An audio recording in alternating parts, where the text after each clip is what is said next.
Welcome to another episode of Wellness Wednesdays, obviously brought to you by the good people at Connected, but most importantly, Fired Up Network has come on board to help Genwell Project and Connected to spread their message. And of course, we've got Pete Bombaci, as usual, with his enlightenment of where we are today, and I'm looking forward to it.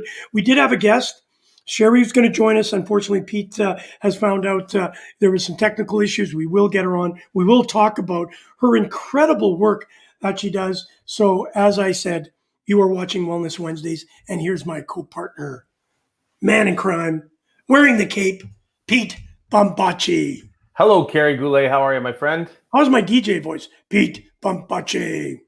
Well, hey, if anybody can do it, you can, because you can do everything else well. So you should be DJing as well. You should see me swing a sledgehammer. Hey, listen. Obviously, we were going to have a very special guest. It's usual. Sometimes things just don't work out, but we will get her back. Yep. Talk to us a little bit about when you explain to me what she does. It's called the cake box effect. Is that right? Yep. And it's amazing that you and I had the opportunity to go to Haven, Toronto, where we served food to the homeless, male homeless community. She does an amazing job. Tell us about it. Yeah, what she does is she boxes up food, and some of it is donated to her. Some of it's donated in ingredients, and she prepares it, and then she goes out and supports people, low income, homeless, food insecure. And you know what? As we talk about what we do on this show, Kerry, and what gives people a sense of connection, a sense of purpose, a sense of belonging. As we found when we went down to Haven, what an incredible opportunity to, be part of making the world a better place. And I think a great opportunity for us now as we move forward, as we continue to share the message about connection, is highlighting amazing work like the Cake Box Effect and Sheri Flint. And what I think is also really powerful, and again, you and I have talked about this many times, is how human connection, she talks about helping people and giving them food, but what she talks about is the fact that they would sit there and have an hour-long conversation with her, because as much as the food is important, it's actually the connection. And, that's what we're all about. So, and through connection, of course, my good friend Peter Jagler reminded me of you can buy a person a fish and they'll eat that night, but buy them a fishing rod and they could eat forever. So that's kind of an enlightenment. And thank you so much, Sheri, for what you do. And of course, we've got our good friend Robert Wine. He's sneaking in an alias, Brain Strong Network of Canada. It's his new platform. Really liking what you're doing, Robert Wine. Yeah. I'm here through YouTube because mine was funky on Facebook. And you know what, Robert? Now you can feel my frustrations with technology. We had a great interview today on Gooch Live, lunch with Gooch and friends at the bottom line, and everything that could go wrong on the internet. The Wi-Fi was breaking up. We had Norm Bowden, the original Winnipeg Jet, who I will be skating with this Saturday. At 80 years old, I will be his left winger, his younger son who will do the back checking. It's a 3-on-3 pond hockey tournament, no equipment, thank God. And there is no back checking. So I'm really excited about that. And that's in Vancouver, isn't it? Yes, it is. Yeah. Yeah. Amazing.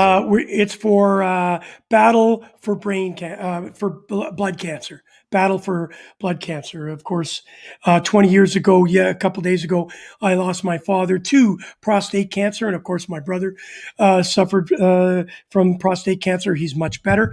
And Norm Bowden suffered from it 15 years ago. And the doctor told him basically at 80, you will not die of cancer. So I'm really excited. Hey, Brady Leopold, always a pleasure having you on. Thank you for joining us. In a couple of weeks, Brady, I'd love to get you on our Concussed show.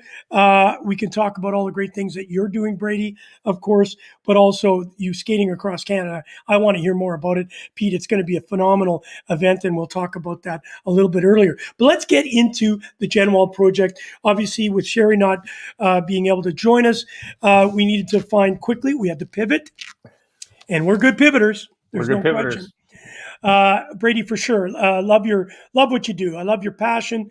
We all know what you've gone through, and anytime you are on the docket in 2 weeks, I will send you information. Listen, let's get into some of this great branding that you do all the time. It's just wonderful how you can put these things together.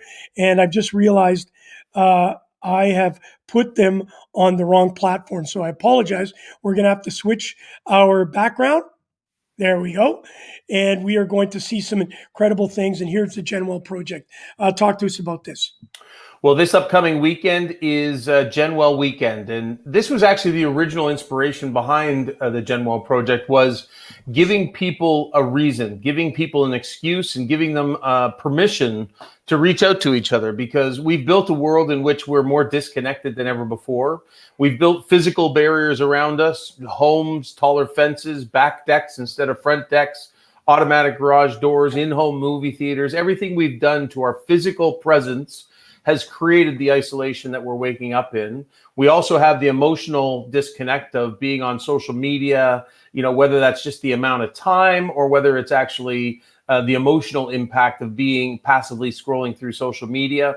And so, what we wanted to do is a couple times a year, when the research shows us that people struggle, and it's during seasonal transition. Just think of what we've gone through. First off, we're in the midst of a global pandemic.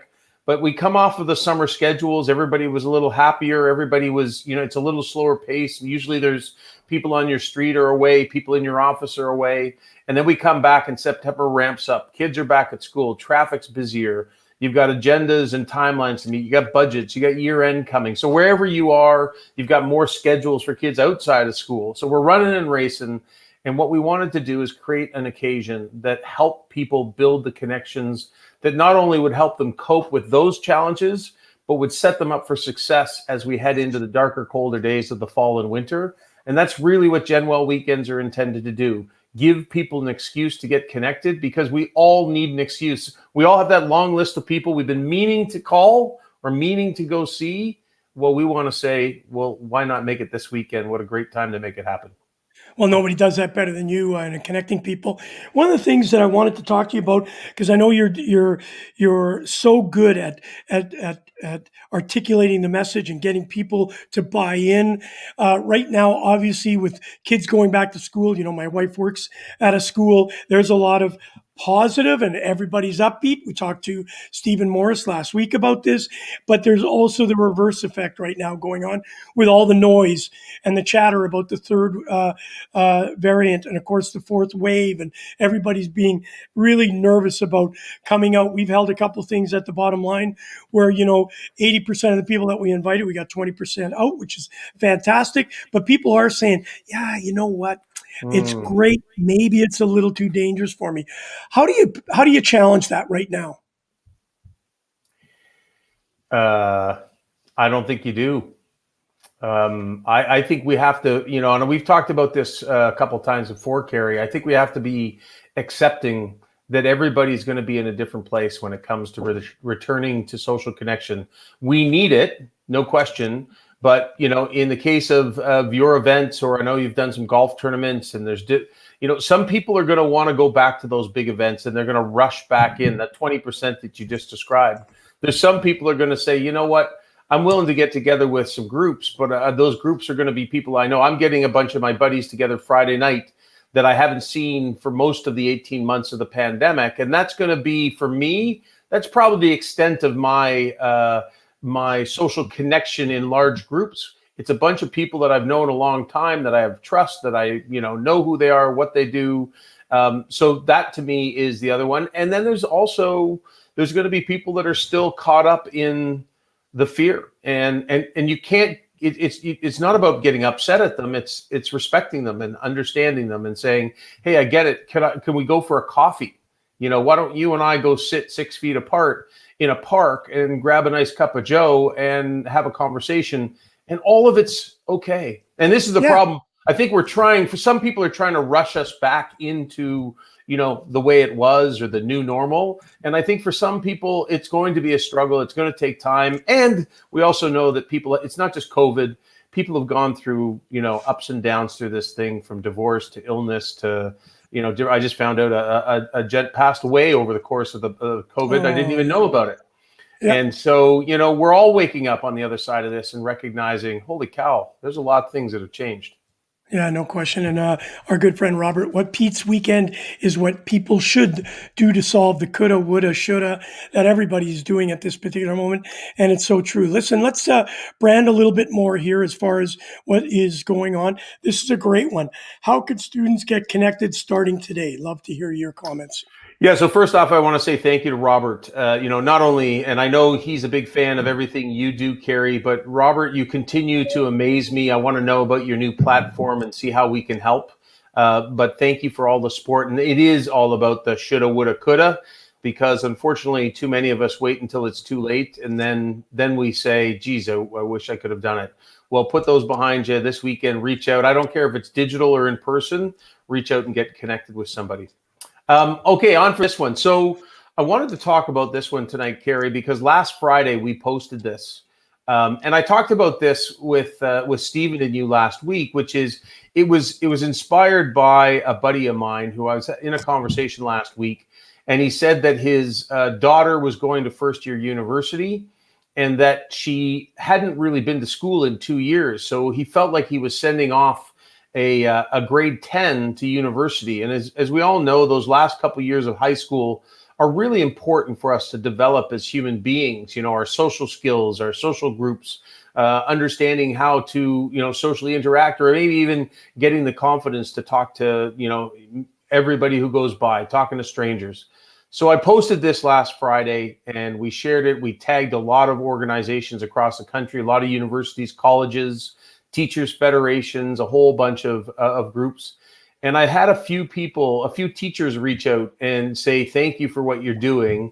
And one specifically reached out yesterday and said, we need this information more now than ever before. And the reason was, she said, is because kids are having a tough time even saying hello as they come back. And so again, and I think Stephen touched on this, but certainly the researcher, Dr. Kif Ricard, who does our research, highlighted for me recently, when you have, if you haven't socially connected for, say, a normal winter, so there's 6 months when, you might have been locked down, you might have hunkered down with the family, so 6 months, you socially active. Part of the reason why suicide rates are highest in the springtime is because we've been so disconnected, and then we get the social pressures that come with the warming temperatures. Well, we've now been locked down for 18, 19 months. And for those people who've been slowly trickling down and feeling less connected and less capable of connecting, that teacher was trying to highlight, she said, like, it is tough for kids even to say hello. And let's not forget, they've got masks on as well. And so just that emotional connection of seeing a smile of somebody walking down the hallway at you, you can't see it right now. And so all these things are making it really a challenge for kids. And again, it's kids, it's teachers, it's the administration, and frankly, it's every person who walks by a young person right now has the opportunity just to say to the kid, hey, how you doing? What's going on? Would love to know more. What's going on at school? Because we are in this together. Right. So, obviously, I not being a father and not having children, of course, some of the things I'll miss in life is obviously raising a child, which I look back and maybe I have regrets because I would have loved it, and I won't be a grandfather. But I'm listening to the news, and I just watched, and I know this is an upbeat and very positive show, but we still have to learn from some of the things that are happening out there. I just saw Simone Biles on CNN talking about that situation, with the sexual abuse story of this young lady, and the FBI knew about it, and they dropped the ball all over the place. And the question came: are we not protecting our young youth and our young girls and from this hideous, horrendous crime? And then we see what's going on in London right now at the Western. It's just I'm flabbergasted to understand in this day and age how we could be in this particular situation. We've been isolated, and now we're young students are having to deal with this incredible forced upon us story that should not be, with the sexual assaults that have gone, or the alleged. I apologize, it is alleged, but I am sure we all know that it could lead to that. Your thoughts on that, Peter? Like, Pete, how do we get people to stop and take an accountability of themselves right now? Whether you're young or old, we still have to be accountable for our own actions. And I'm concerned of what we're going to hear from what's going on in this particular case, obviously at Western. Well, I think there's two different stories here. Number one, in the U.S. with the gymnast, I think that's a power situation, and we have the Me Too movement, which is really standing up to power. And I think honestly, social media plays a big role in highlighting the people that have been doing this to young people, men and boys and girls. And so that's one situation. And I think we're finally the vehicles, and I hate to think that social media might be a part of it, but I think it really is. It is the part that allows somebody anonymously to send out like, "Hey, this is happening, and you should be looking into it." So on that one, I think things are starting to happen. I think people are starting to question power, and I mean that from all types of power. I think people are starting to question that. So I think we may be on the right track. We're probably a long way from solving the problem, but let's hope Yep. with greater awareness we'll get there. As far as what's happening in London, and again, we are not mental health experts, but I might suggest to you that coming back off of 18, 19 months of not being able to socially interact with each other, the opposite sex, that there may be some emotional pent up issues that Good point. when things are happening in the moment, fueled by alcohol, drugs, or whatever, that and with a group mentality, with a herd mentality, with a group of guys or a group of girls or whatever the case may be, I think there are a lot of things that could be going on there. And to be honest with you, it sounds terrible. It probably isn't a surprise. And I think we're going No. to hear about this in many more colleges and universities, because we're dealing with youth, we're dealing with emotions, we're dealing with hormones, we're dealing with so much. And I think that's another one to get Stephen back on and have I that was going to say conversation, that. because Yeah. that would be this would be some type of a study to really see what has the 18 months done to the social capabilities of our young people as they come back at a university or college level. Like, wow, that would be really interesting. Thank you for that perspective. And yes, I think in the next couple of weeks, let's see how it plays out a little longer in the Yeah. London story, and we will get him in. Let's go to the next one. How to connect. This is fantastic. 5 ways to connect on the Genwell weekend, which is this weekend. And unfortunately, I am in Vancouver. I'd be connecting with you, of course. I'd love to hear. This is fantastic. Well, and remember, and I say this only as a note, is that we're a global movement. Frankly, we will have registrations from around the world where people have put up their hand and said, "I want to be part of the solution to the disconnected world." So I'm going to chalk you up. You're out there spreading connection in everything you do all weekend. And so whether it's Brady or whether it's Robert, everybody can head over to genwellproject.org. It takes 1 minute. It's free. And all we're asking you to do is make a commitment to get connected with somebody else this weekend. And the point of this infographic is to say, look, not everybody wants to have the street party. Not everybody wants to have 80 people showing up and having a big bash. This could be having a coffee with a neighbor. That's a Genwell project, because ultimately that's what's right for you.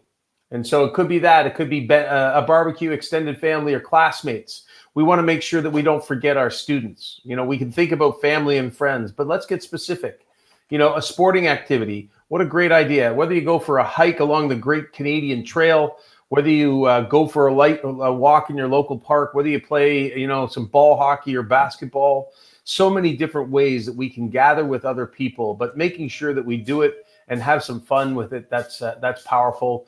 From a workplace standpoint, our weekends are Friday, Saturday, Sunday, and we do that for a reason, because we want people on Friday to talk about it at schools and in all workplaces, because it's important for us to make sure that we're using those channels to get this message out as quickly as possible. And finally, register your GenWell project, whatever it is, because the more people that register, the easier it is for us to show the government, to show foundations and different organizations, even corporations, that we are making a difference. We are gathering people, and we're able to motivate and inspire Canadians.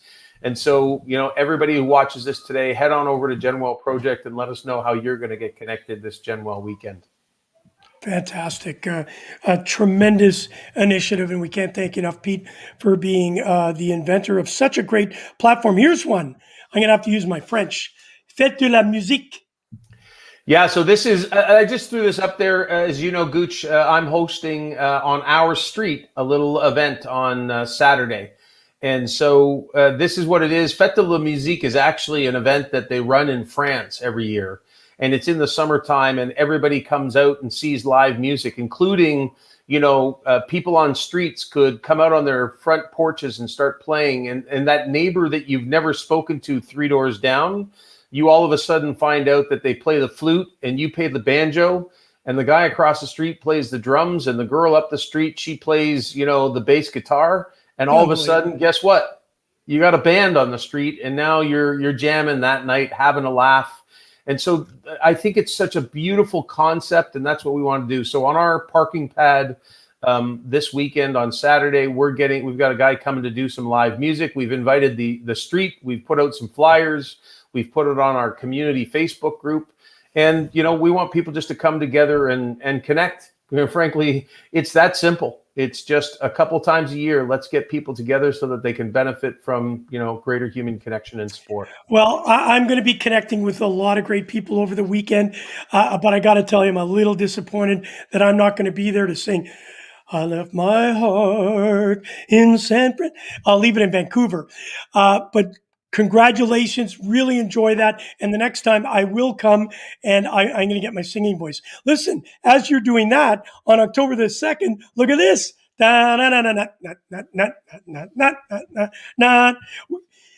Can't fly to Munich? We're bringing Munich to you at the Bottom Line Restaurant on October. And I have the to 2nd. imagine you've been to Oktoberfest in München. Bucket list. Yeah. Oh, you haven't been? I have, but Yes. It's your bucket list. Been I've been there a couple times. It's amazing. Hey, you've been there, so I don't have to tell you how crazy, especially the drunk hill. That in itself is just, I will leave it at that. I won't explain anymore. But those 5,000 tents, and you see it. I'm going to be in Lederhosen. I'm going to look like that gentleman. Tony's going to have a dundle. And look at the size of the mugs. That's what's really going to be important. It's all in support of Stop Concussions, Connected Mental Health. And we're just going to have, there's going to be pretzels, there's going to be sauerkraut, there's going to be schnitzel. Papa band? Canoodle, Papa band, and there'll be another band. Brian Green will be bringing his band so we can do a little bit of dancing. 2 to 6, but it can go later. We're just going to close off his patio, rain or shine, cold or snow. We've got blankets. Bring your own blankets. Bring a heater. We're just going to have a lot of fun downtown. Social distance. Awesome. We're going to make sure everybody's comfortable, and we're just going to have a blast. So I look forward to hearing the stories about your event, and hopefully we'll see you at our great event. Hey, listen, here's a great one. Please explain. Yeah, so I sent you a series of these. These are kind of what we do in advance of GenWell weekend is we want to just give people some ideas. The reality is we do 3 things at GenWell. We educate people about the importance of social connection. Number 2, we empower them by giving them ideas on who and how they might get connected, which is part of what this is. And then obviously the GenWell weekend, which is the catalyst to make it happen. So, we have that. We have one that says, it's an elderly person. There's one with my family. We've got one that says grandma, grandpa, my colleagues. At the end of the day, a lot of us, we know the desire in society. We are human beings. We need to connect with other people. But that long list grows lengthy because we get busy, we get distracted, we get locked down for 18 months in a global pandemic. And all we want to do is help people think, like, who is it that you've been meaning to see? Who is it that if you could reach out? And I think the imagery in this is so beautiful, which is, hey, it could be pizza. It could be a walk in the park. It could be throwing a ball. It could be going for a bike ride. As I said earlier, it could be a cup of coffee. As I said earlier, we don't care what you do. What we care about is that you make the time to go and get connected. And one of the things that I should put in there is it's not always about getting connected with who you want to get connected with. Oftentimes, it's actually thinking about who would benefit from your connection. Very true. So true.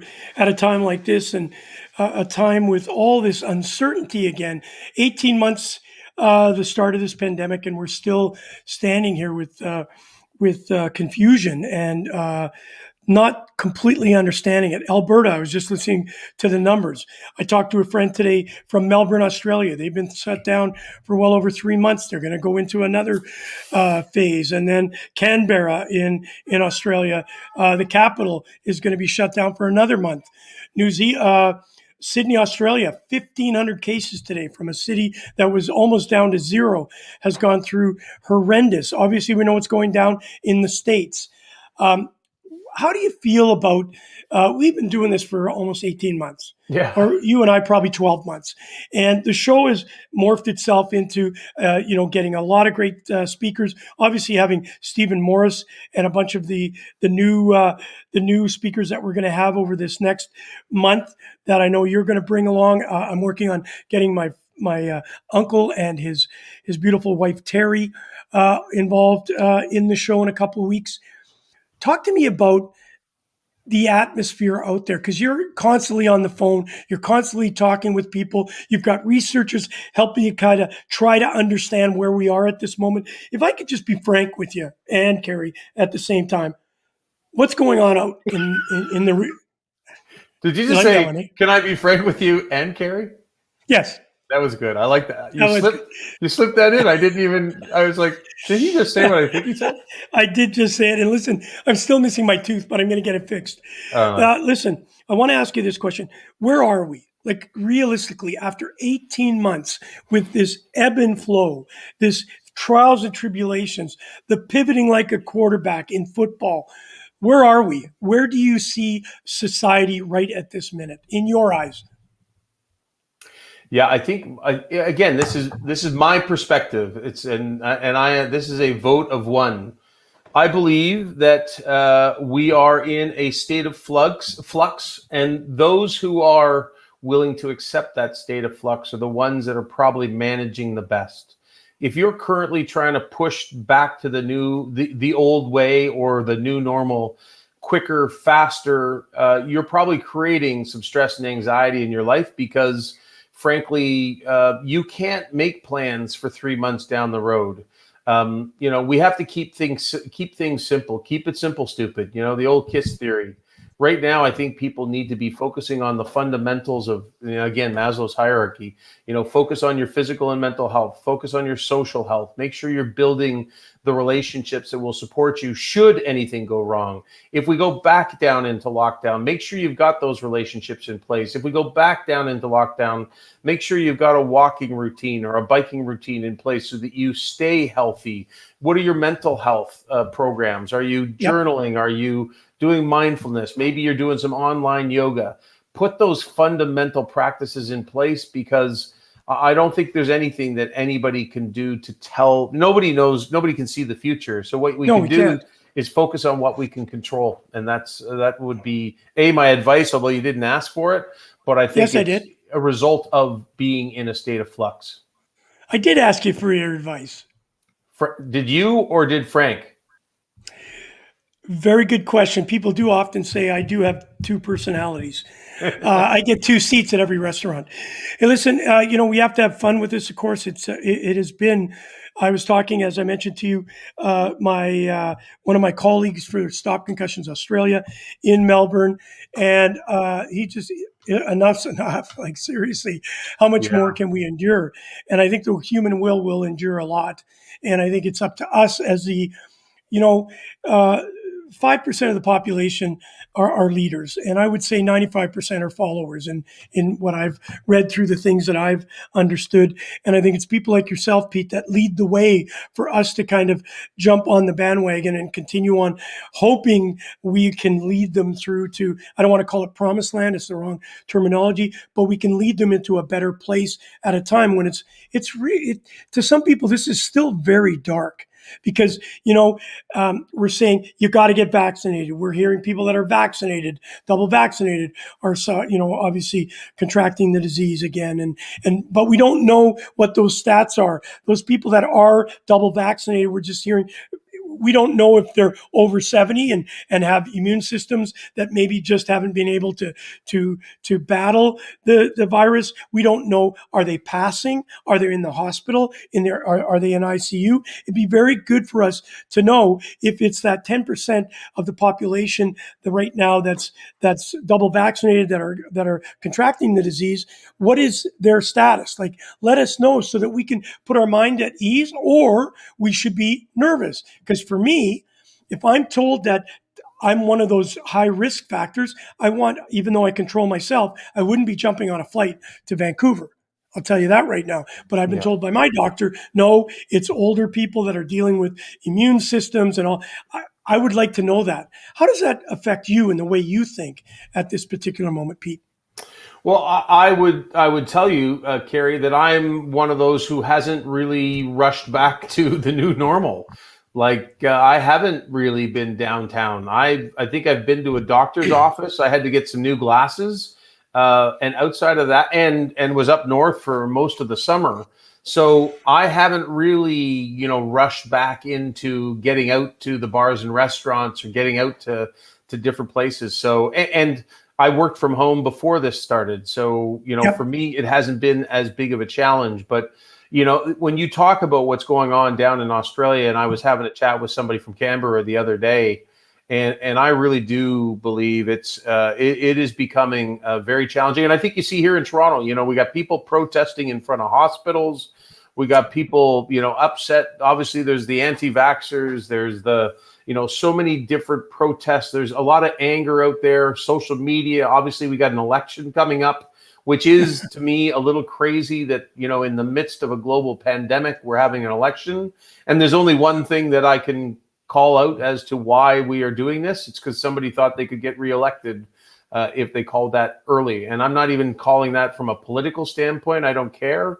I do care who wins, but that's on a personal level. But it's crazy to me that, some people are fearful to leave their homes, and yet we're forcing an election Yeah, through crazy. at this I crazy agree time. with that. So, Agreed so 100%. Hey, listen, we are talking with Pete Bombaci, my co-host, Genwell Project, Human Connection Movement, and you are certainly moving the dial here. That's really important. Tell us again about the Saturday event. Well, hey, let's do this instead. What I want to keep focusing on is connected and stop concussions, because you are always so generous to talk about the Genwell Project, and we are in this together. But Yeah, your work on connected and with stop concussions, I know you got some big news coming up in the not too distant future that things are getting expanded, in other places around the world, and your message is yep. going to carry further.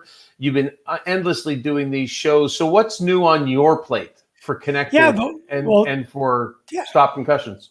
Well, thank you. Malcolm Sutherland and I are flying to Vancouver. Not only am I going to participate with Norm Bowden, as I mentioned, and his son, Greg Bowden, in this celebrity event, but it's actually meetings that were set up. This was just a byproduct of it. We have meetings with them. The WHA, World Hockey Association, 1972, was formed just after the Summit Series, if you recall that very important day with Paul Henderson scoring his goal.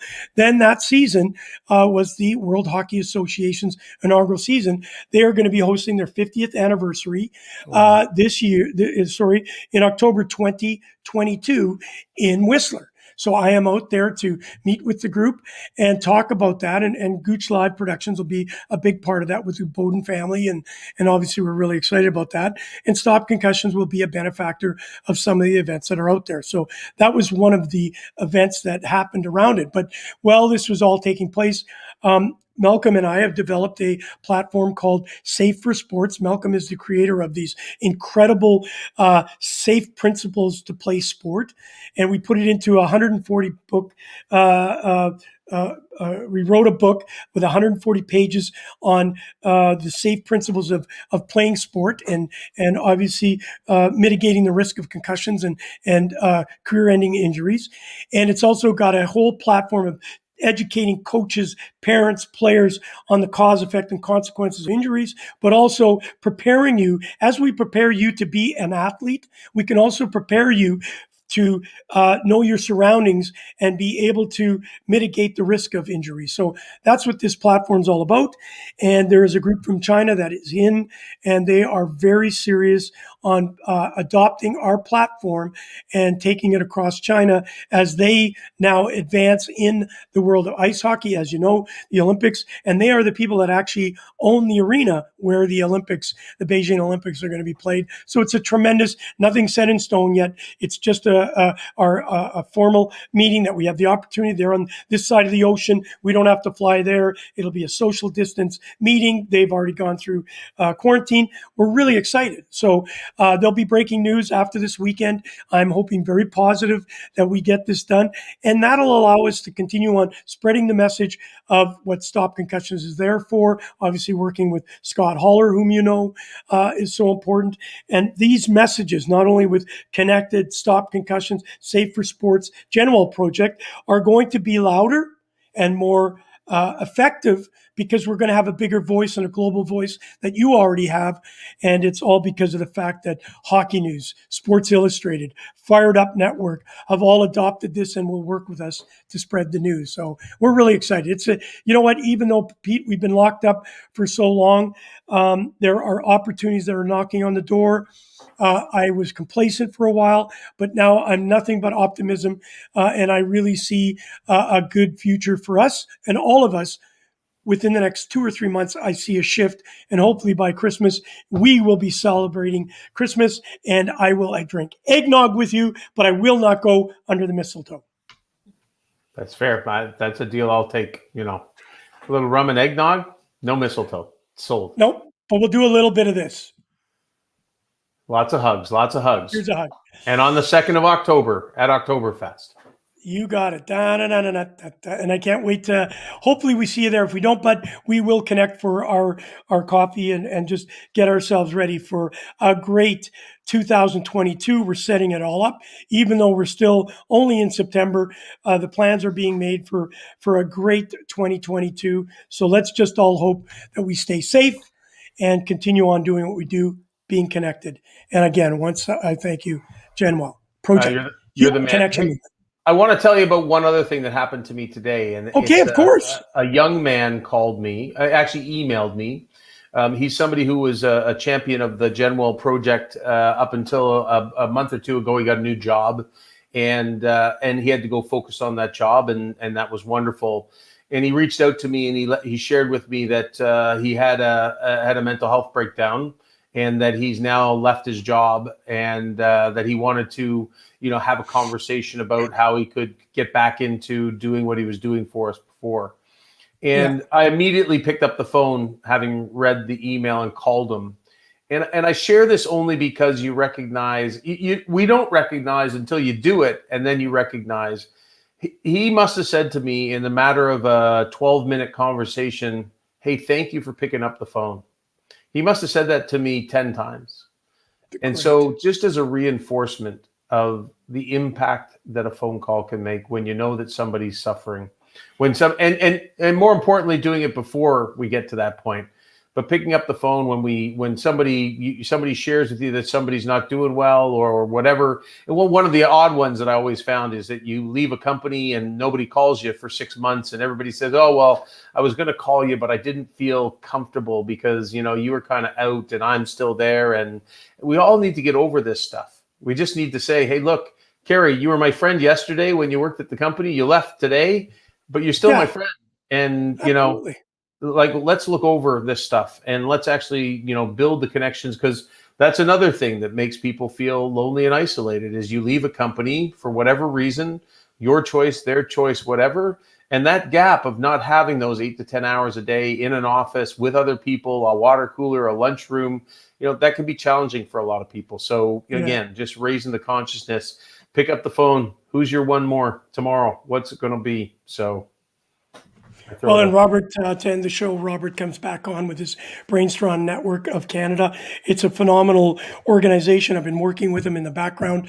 He is the face of Brainstrong, of course. Yet another reminder of, the fact that I'm not able to go to your Oktoberfest event, both because I don't have a driver's license and you're in Toronto. But Robert, I am coming to Ottawa. Yes, I am.